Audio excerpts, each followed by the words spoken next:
앞뒤 있는 분들과도 인사하겠습니다. 잘 나오셨습니다.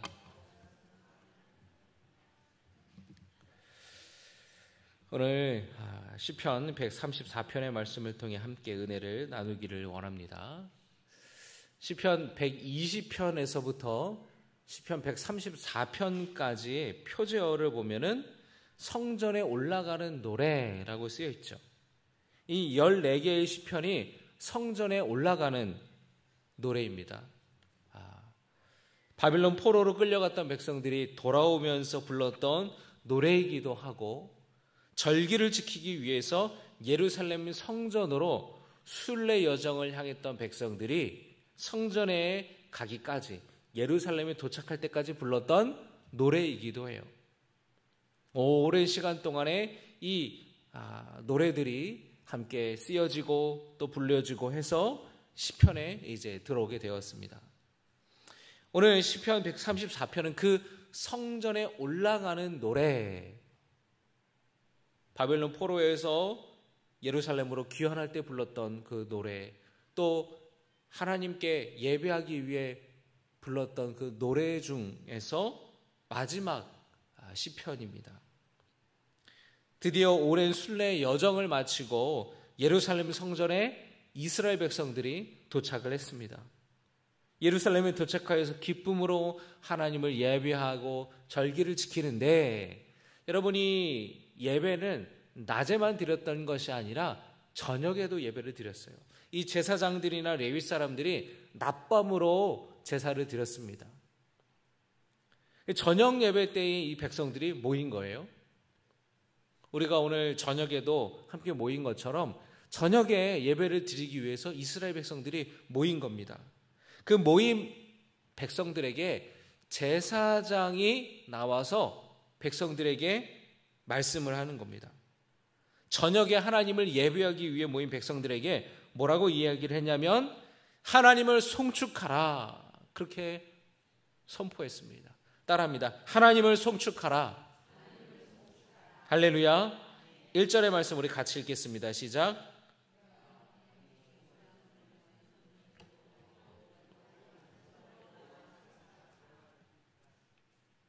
아니, 이 짧은 한 절 있는데도 이렇게 이렇게 시차가 오래 걸려요. 보라, 밤에 여호와의 성전에 서 있는 여호와의 모든 종들아, 여호와를 송축하라. 할렐루야. 여러분처럼 지금 저녁에 예배를 드리기 위해 함께 모여있는 백성들에게 제사장이 그러는 거예요. 보라, 밤에 여호와의 성전에 서 있는 여호와의 모든 종들아, 여호와를 송축하라. 할렐루야. 성전을 찾는 목적이 뭐예요? 성전을 찾는 목적이 뭡니까? 따라합니다. 하나님을 예배하기 위해서다. 뭐라고요? 하나님을 예배하기 위해서 나온다는 거예요. 하나님을 예배하는 것은, 따라합니다, 하나님을 높이는 것이며 하나님을 찬양하는 것이다. 그게 예배예요. 그게 예배예요. 여러분, 우리가 예배 올 때에, 교회 올 때에, 교회 오면은 마음이 편안하고 또 말씀으로, 목사님 설교 말씀을 듣고 또 위로받고, 그런데 여러분, 우리가 예배하는 거에 우리가 그렇게 은혜를 받는 거는 그건 결과지 예배의 목적이 아니라는 거예요. 예배의 목적은 뭡니까? 하나님을 높이는 거예요. 하나님을 찬양하는 거예요. 그럴 때에 하나님의 위로가 우리에게, 그럴 때에 하나님의 은혜가 우리에게 임하여서 위로도 받고 은혜도 받는 것이지, 이게 먼저가 아니라는 거예요. 여러분, 기억하시기를 주님의 이름으로 축복합니다. 이스라엘 백성들이 성전에 모인 이유, 예배드리기 위해서요. 우리가 교회를 나오는 이유도 마찬가지입니다. 예배드리기 위해서, 하나님을 높이고 하나님을 찬양하기 위해서 우리가 교회에 오는 거예요. 예배와 찬양은 분리되는 것이 아닙니다. 예배와 찬양은 분리되지 않아요. 따라합니다. 예배와 찬양은 분리되지 않는다. 그런데 여러분, 우리가 예배 드릴 때 우리도 모르게 실수할 때가 있어요. 목회자들도 실수할 때가 있습니다. 뭐냐면 우리가 예배 때에 주일 오전 예배를 드리든지 저녁 예배를 드리든지 수요예배를 드리든지 또 금요기도회를 드리든지 어떤 여러분들이 무슨 원래회를 하고 할 때 속회를 할 때도 마찬가지예요. 제일 처음에 찬양을 하잖아요. 그죠? 찬양을 하잖아요. 근데 그 찬양을 마치고 나서 예배 인도자가 또는 예배 사회자가 이제 조용한 기도하심으로 예배를 시작하겠습니다. 이렇게 말할 때가 있어요. 아니에요, 여러분. 찬양하며 이미 예배가 시작된 거예요. 무슨 얘기인지 아시겠죠? 따라합니다. 찬양하며 예배는 시작되었다. 찬양 20분 하고 15분 하고 자 이제 예배 드립시다 이게 아니라 찬양하면서 예배는 시작됐다라는 거예요. 찬양과 예배는 뗄래야 뗄 수 없는 거예요. 왜냐하면 여러분 예배가 뭐예요? 하나님을 높이는 거잖아요. 찬양이 뭐예요? 하나님을 높이는 거잖아요. 두 개는 뗄래야 뗄 수 없는 거예요. 분리되는 것이 아니라는 거예요. 함께 가는 거라는 거예요. 그런데 우리는 알게 모르게 그거를 분리해서 생각을 합니다. 준비 찬양이라는 말도 여러분 틀린 말이에요. 신학적으로 볼 때는. 예배를 준비하기 위해서 부르는 찬양, 그런 의미로 우리는 준비 찬양, 찬송가 몇 장 부르겠습니다 하는데 사실은 엄밀히 말하면 틀린 말입니다. 예배를 준비하는 의미로 찬양을 부르는 것이 아니라 찬양을 통해 예배가 시작되는 거예요. 어느 교회에 부흥회가 열렸습니다. 여러분 우리 교회도 추석이 지나고 이제 바람 선선하게 불 때에 우리가 뜨겁게 말씀 집회를 가을 영성 집회를 우리가 계획해서 이제 모일 텐데요. 부흥회가 열렸어요. 근데 말씀을 전하러 오시는 강사 목사님이 늦을 것 같다라는 거예요. 집회 시간에. 그래서 한 10분 정도 늦게 오실 것 같다고. 원래 좀 미리 오셔가지고 같이 좀 차 한잔 마시면서 이제 예배 전에 이렇게 대기하고 있다가 예배 시간 맞춰서 이제 올라오시는데 이게 지금 집회 시간이 다 됐는데 늦을 것 같다는 거예요. 그래가지고 우리 강사 목사님 오시기 전까지 찬송가 몇 장 부르자고 찬송가를 한 2-3장 불렀어요. 그런데 아직도 강사 목사님이 안 오신다니까 앞에 있는 사람이 얼마나 마음이 막 식은땀이 흐르고 이거 어떻게 해야 되지? 한 장도 부르자고. 주 예수보다도 귀한 것은 없네. 이거 찬양합시다. 주 예수보다도 귀한 것은 없네. 강사 목사님 오셨습니다. 자, 이 찬양 이제 끝내고 강사 목사님 올라오신다고 합니다. 여러분 두 손 들고 할렐루야 찬양합시다. 할렐루야. 이제 방금 주 예수보다도 귀한 것은 없네. 그렇게 찬양해놓고 강사 목사님 올라오신다고 하니까 이 찬양 덮고 하던 찬양 덮고 목사님 올라오신다. 농담이지만 우스갯소리로 하지만 실제 있었던 일일 수도 있어요. 그러지 않겠습니까, 여러분? 그냥 찬양을 하다 중단해 버리는 거예요. 만약에 찬양을 우리가 그런 의미를 두고 생각한다면 해도 그만 안 해도 그만이라는 인식이 우리 안에 생길 수밖에 없다는 겁니다. 앞에서 찬양팀이 나와서 찬양을 인도하는데 옆 사람이랑 인사를 나누고 떠들고 그런 일도 생길 수가 있다라는 거예요. 근데 여러분 그렇지 않습니다. 찬양을 하면서 예배는 시작되는 거예요. 할렐루야. 오늘 시편에서 제사장은 성소를 향해 손을 들고 찬양하라고 말씀합니다. 2절의 말씀을 같이 읽겠습니다. 시작. 성소를 향하여 너희 손을 들고 여호와를 송축하라. 할렐루야. 성소를 향하여서 하나님이 계신 주님의 그 성전을 향하여서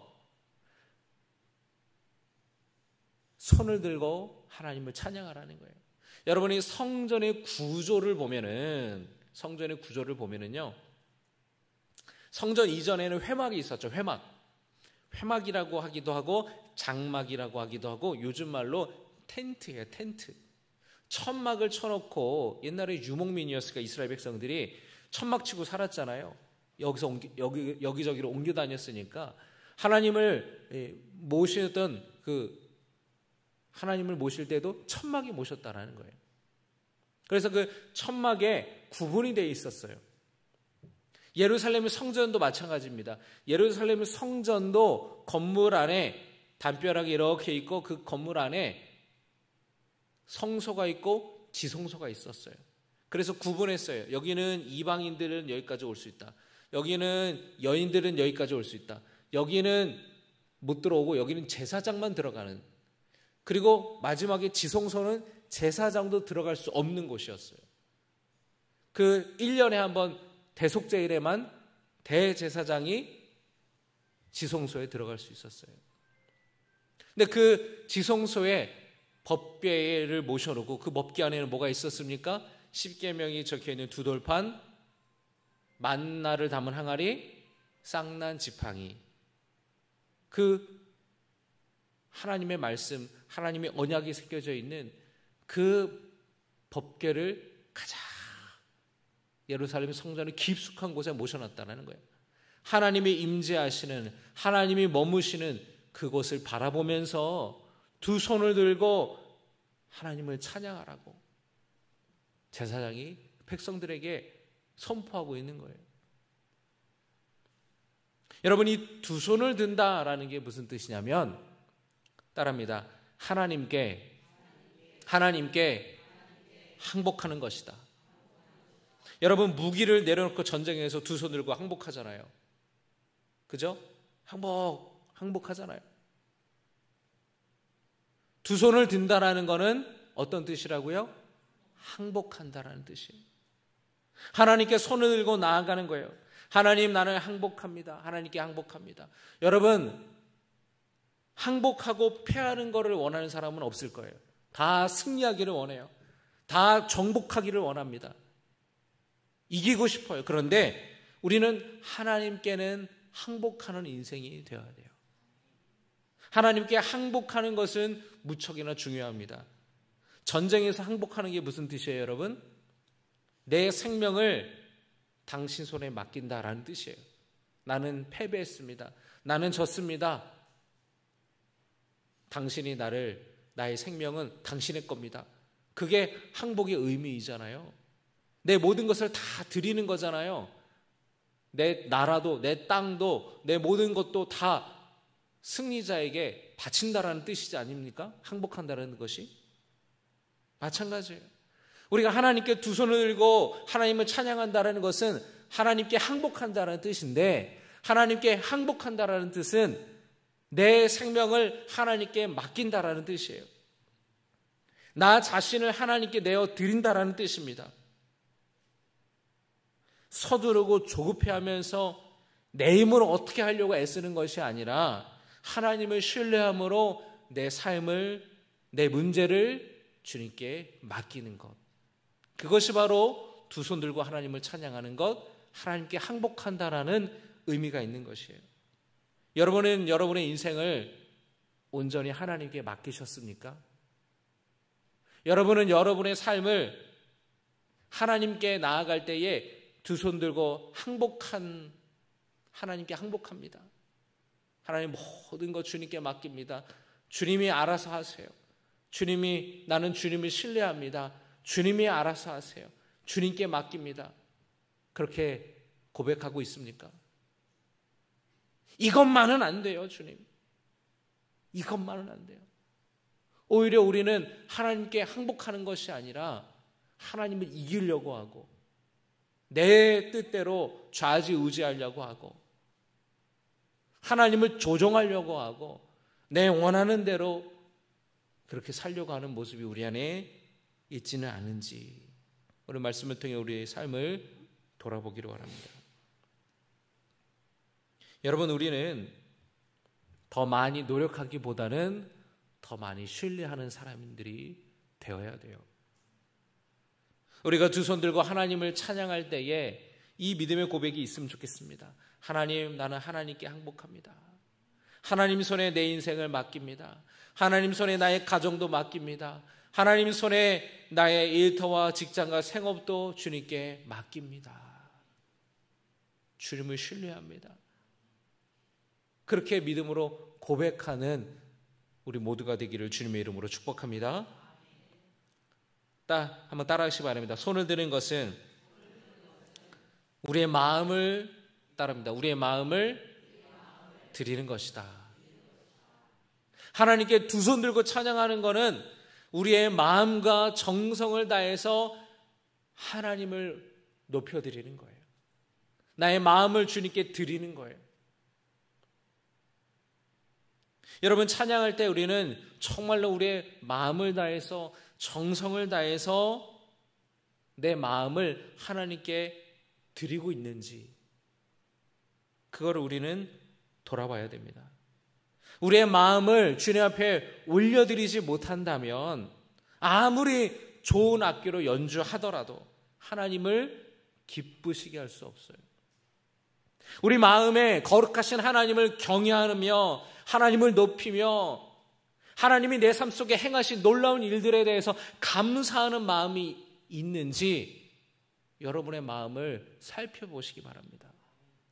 따릅니다. 하나님을 경외하며 하나님을 높이며 내게 행하신 일들을 감사하자.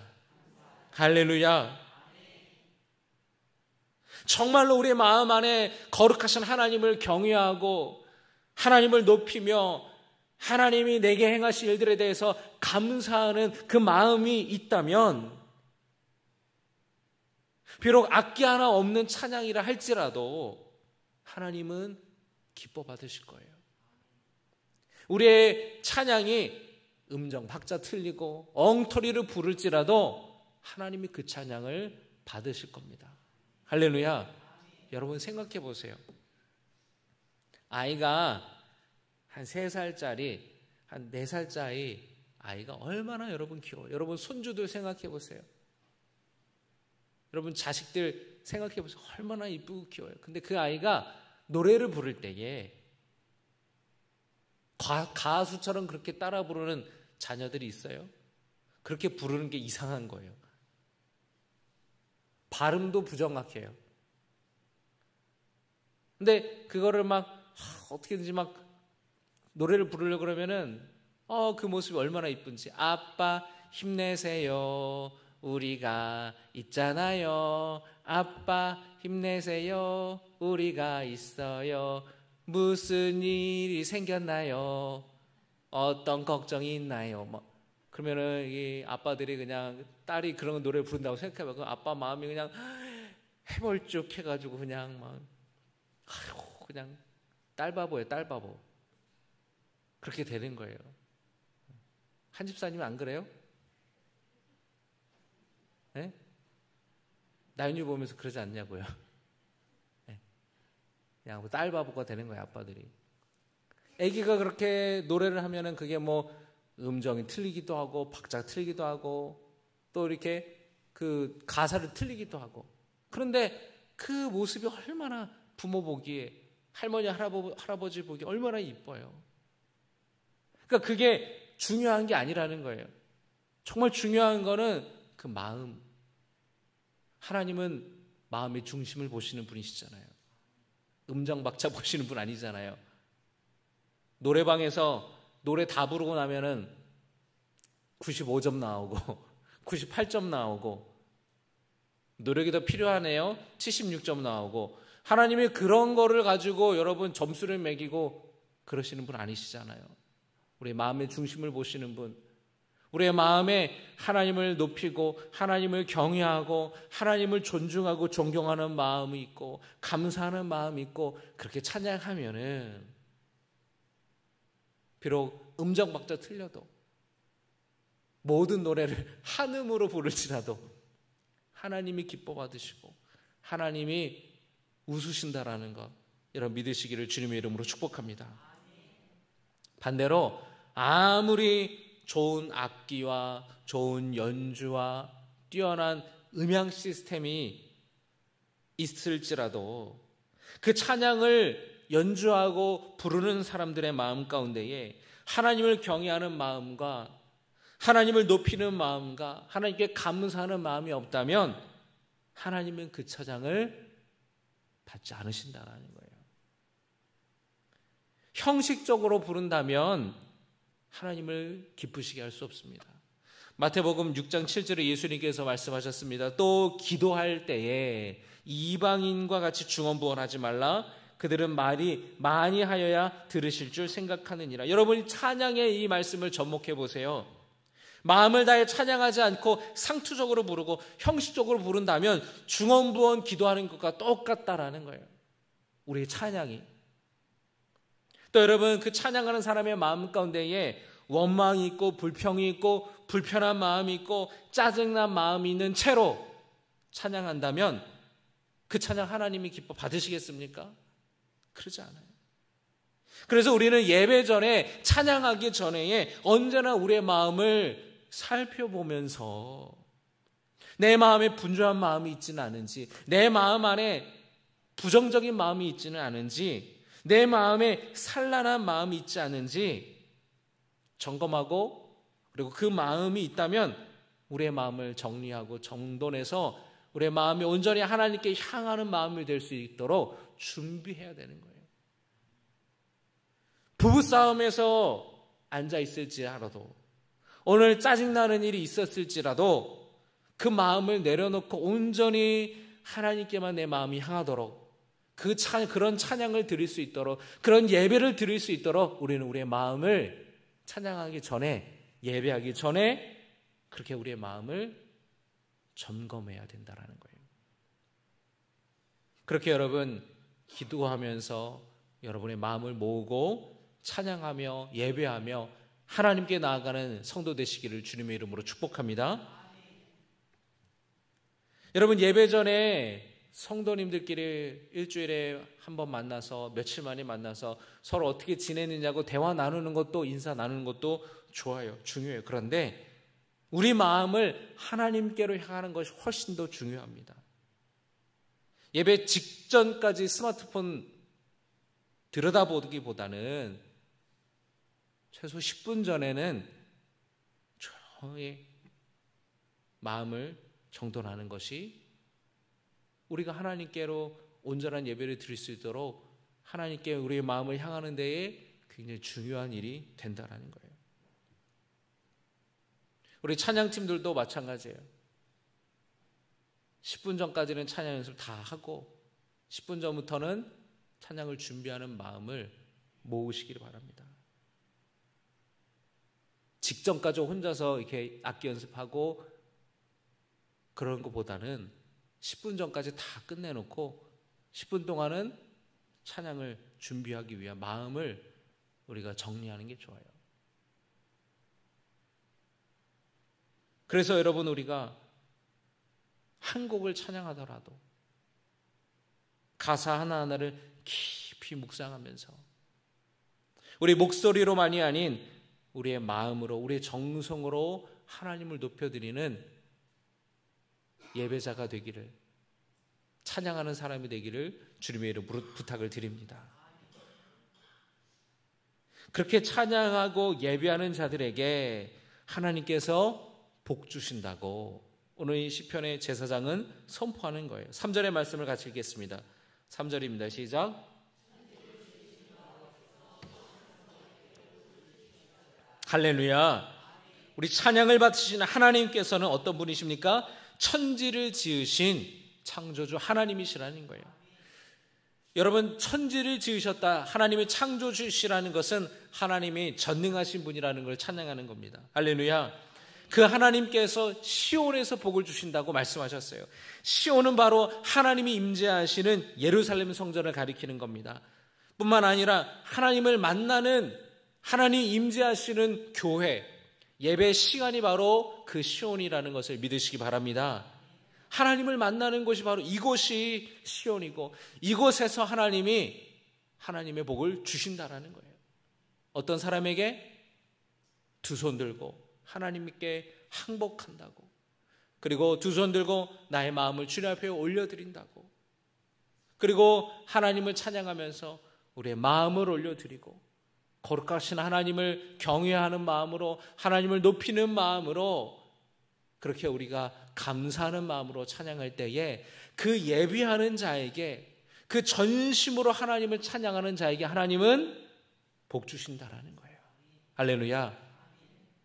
여러분, 신앙생활하면서 가장 큰 복은 뭐냐면 하나님 만나는 복이에요. 하나님이 인격적으로 여러분을 만나 주시는 것입니다. 할렐루야. 하나님 인격적으로 여러분을 만나 주시는 거예요. 여러분의 마음을 어루만져 주시고, 여러분의 마음의 상한 마음을 주님께서 위로하여 주시고, 낙심된 마음에 힘도 주시고 용기도 주시고 다시 일어설 수 있는 담대함도 하나님이 허락하여 주실 줄로 믿습니다. 하나님을 만나는 자리에는 하나님의 응답이 있을 줄로 믿습니다. 하나님께서 여러분의 기도와 간구를 들으시고 여러분의 문제를 해결하여 주시고 하나님께서 역사하여 주셔서 기도응답 받는 귀한 자리가 되기를 주님의 이름으로 축복합니다. 하나님은 찬양하는 자에게 복을 주세요.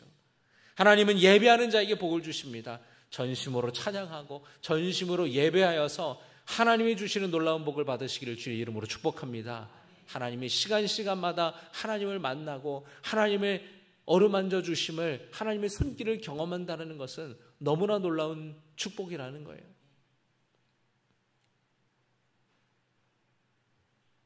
또 하나님께서 우리에게 평강을 허락하여 주실 줄로 믿습니다.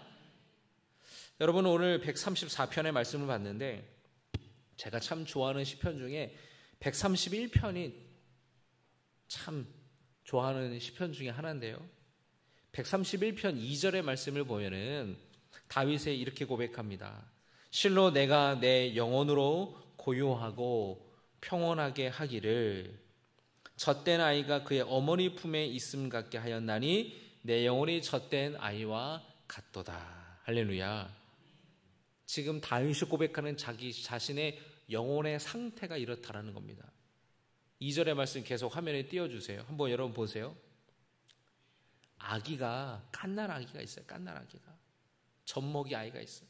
이 젖먹이 아이가 막 울어요. 그래서 엄마가 이 아이를 품에 안고 젖을 먹여요. 아이가 젖을 충분히 먹어서 배가 빵빵해졌습니다. 엄마가 이렇게 등을 토닥토닥거려서 애가 트름도 하고, 그리고 어느새 엄마 품에서 새근새근 잠이 드는 거예요. 여러분, 그 어린 갓난 아기가 엄마 품에서 잠들어 있는 모습이 얼마나 세상 평화롭습니까? 이 세상에 기근이 있고 전쟁이 있고 죄악이 있고 이런 가득한 세상에서 그 아이의 모습을 보면은 참 평안해 보여요. 평온해 보여요. 지금 다윗이 하나님 품 안에서 누리는 평온함이 바로 그렇다라는 거예요. 엄마 젖을 충분히 먹고 엄마 품에 안겨서 어머니의 온기를 느끼며 엄마 품에 가장 편안하게 잠들어 있는 아기처럼 자신의 영혼이 지금 주님 품 안에 그렇게 안겨서 평온함을 누리고 있다고 다윗은 고백하는 거예요. 여러분, 이 놀라운 평온함, 이 평강을 여러분 누리고 싶지 않으십니까? 그 평강을, 이 평온함을 혹시 누리고 계신가요? 바라기는 주님 품 안에서 놀라운 평강이 여러분의 삶 속에 충만하게 임하기를 주님의 이름으로 축복합니다. 우리가 신앙생활하면서 이런 기쁨이 있어야 돼요. 이런 평온함이 있어야 돼요. 하나님을 찬양하고 나서, 하나님을 예배하고 나서, 또 하나님께 기도하고 나서, 새벽 기도든 금요 기도회든 여러분의 가정에서든 그렇게 하나님을 찬양하고 나서 우리 안에 이런 평강이, 평온함이 충만하게 되어야 될 줄로 믿습니다. 전심으로 하나님을 찬양할 때에, 전심으로 하나님을 예배하는 자에게 하나님이 이런 복을 주신다라는 거예요. 그리고 세 번째로 이 땅에서 형통하게 되는 복을 받을 줄로 믿습니다. 아브라함은 여러분 예배에 성공해서 복받은 사람이에요. 하나님께서 고향을 떠나서 내가 너에게 일러주는 땅으로 가라 그랬어요. 그 땅이 어디입니까? 가나안이었어요. 그래서 이 아브라함이 70이 넘은 아브라함이 고향 땅을 떠나서 식솔들을 끌고 가나안 땅으로 들어왔습니다. 가나안 땅에 들어와서 아브라함이 했던 첫 번째가 뭐냐면은 바로 예배를 드리는 거였어요. 제단을 쌓고 그 땅에서 예배를 드리는 것이었어요. 하나님께서 그 땅을 너의 자손들에게 주겠다고 주님이 말씀하십니다. 여러분, 아브라함이 100세에 낳은 아들 이삭, 그 이삭을 번제로 바치려고 그랬잖아요. 여러분, 번제를 바친다는 게 뭐예요? 예배 드리는 거잖아요. 예배 드리는 데는 뭐가 필요해요? 제물이 필요하잖아요. 그러니까 아브라함이 최선의 예배를 하나님께 드린 거예요. 이 세상에서 무엇과도 바꿀 수 없는 가장 소중한 아들을 하나님 앞에 봉헌한 거예요. 제물로 드린 거예요. 자기 자신을 드리는 것보다 더 귀한 것을 하나님께 드리려고 하는 마음이, 그 믿음이 아브라함에게 있었습니다. 하나님이 그 예배를 기뻐 받으셨어요. 그래서 하나님이 이삭도 살리셨고, 그리고 많은 자손의 복을 주시겠다고 다시 한번 약속하셨습니다. 여러분이 예배에 성공할 때, 전심으로 우리의 마음을 다해 하나님을 찬양하고 예배할 때에 놀라운 하나님의 복을 여러분의 하나님이 주신 줄로 믿으시길 바랍니다. 따라합니다. 예배에 성공하면 하나님께서 복 주신다. 할렐루야. 오늘 말씀을 기억하며 우리의 마음과 정성을 다해서 하나님을 예배하고 하나님을 높이며 찬양하는 성도 되기를, 결단하는 시간 되기를 주님의 이름으로 축복합니다. 우리 두 손을 들고 항복하면서 하나님을 신뢰함으로 나의 인생을 주님께 맡깁니다. 하나님이 나의 인생을 붙들어 주시고 친히 주님 좋은 길로 인도하여 주시옵소서. 우리가 두 손 들고 찬양하면서 나의 인생을 주님께 맡기는 이 시간 되기를 주님의 이름으로 축복합니다. 가장 귀한 예배를 드려서 하나님을 기쁘시게 하고 하나님께 감동을 드리는 찬양을 드리고 예배 드리는 자들 되어서 하나님이 주시는 놀라운 평강이, 놀라운 형통의 은혜가 있기를 주님의 이름으로 축복합니다. 우리 오늘 주신 말씀을 기억하면서 함께 찬양하겠습니다. 찬양하라 내 영혼아, 함께 찬양하겠습니다.